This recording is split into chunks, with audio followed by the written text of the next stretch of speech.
Sir ஏறுங்க. அது வந்து என்ன சார் அது வந்து போய்க்கிட்டு முதல்ல ஆட்டோல ஏறுங்க சார்.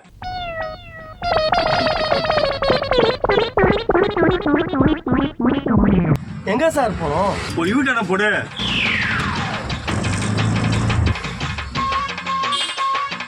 ஆட்டோ நிறுத்துப்பா.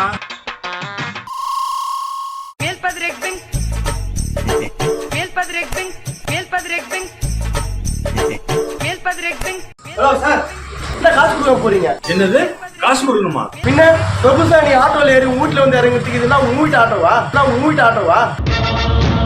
மறையில காசு எடுத்து வச்சுட்டு போ. இதுக்கெல்லாம் காசு போயா? என்னது காசு கொடுக்க முடியாது போயாவா? பின்ன பாயா நான் சொல்ல முடியும்.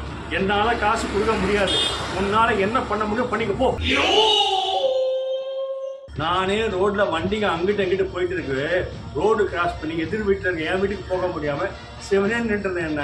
நீயா வாலண்டியா வந்து உன் ஆட்டோல ஏற்றி என் வீட்டு இறக்கி விட்டு காசு கேட்கற.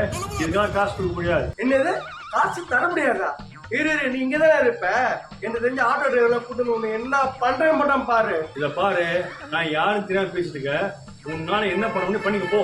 இந்த ஆளு சவுண்ட் ஓடுறத பார்த்தா பெரிய ஐட்டங்காரனா இருப்பார் போல. எதுக்கும் நம்ம கொஞ்சம் அடக்கி வாசிப்போம். என்ன சார் இது? உன்னால முடிஞ்சது பண்ணீங்க சொல்றீங்க. ஏதோ பேச்சு வாக்குல வார்த்தையை விட்டேன்.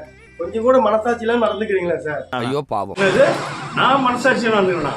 நீங்க தான் மனசாட்சியா நடந்துக்கிறீங்க. பொதுவா 100 ரூபாய்க்கு போக வேண்டிய சவாரிக்கு 200 ரூபாய் கேட்கறீங்க. மாட்டினாடா மானஸ்த. இந்த மாதிரி உங்களை போல ஆட்டோக்காரங்க இருக்கிறதாலதான் இந்த ஓலா, ஊபர், ராபிடோ எல்லாம் வந்தது. இப்ப என்ன குத்துது குறையில நல்லா யோசனை பண்ணி பாரு. நான் அவனை சவாரி கூப்பிட்டேன். சார் ஏறுங்க. அது வந்து என்ன சார் அது வந்து போய்க்கிட்டு முதல்ல ஆட்டோல ஏறுங்க சார். ஆமா சார், தப்பு என் மாதிரி தான் இருக்கு. Sorry sir. இனிமே என் லைஃபை புதுசா ஸ்டார்ட் பண்ண போறேன் சார். வரேன் சார். ஏப்பா ஒரு நிமிஷம் இரு. என்ன இருந்தாலும் உன்னை வெறும் கையோட பேர் விருப்பம் இல்லை. இந்த ஆளு கூப்பிட்டத பார்த்தா நோட்டா கொடுப்பாருன்னு நினைச்சேன். ஆனா இவரு பாக்கெட்ல இருக்கிற சில்லறை எடுத்து எண்ணிட்டு இருக்காரு. ஒருவேளை 100 ரூபாய் காயினா தேராரோ? பைத்தியக்காரப்ப. இந்தா இந்தா இந்தா.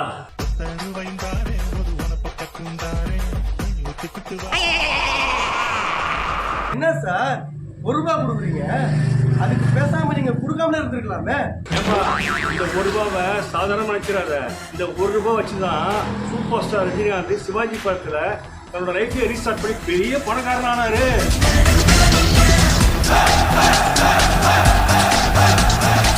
ஓகே தான் சார்.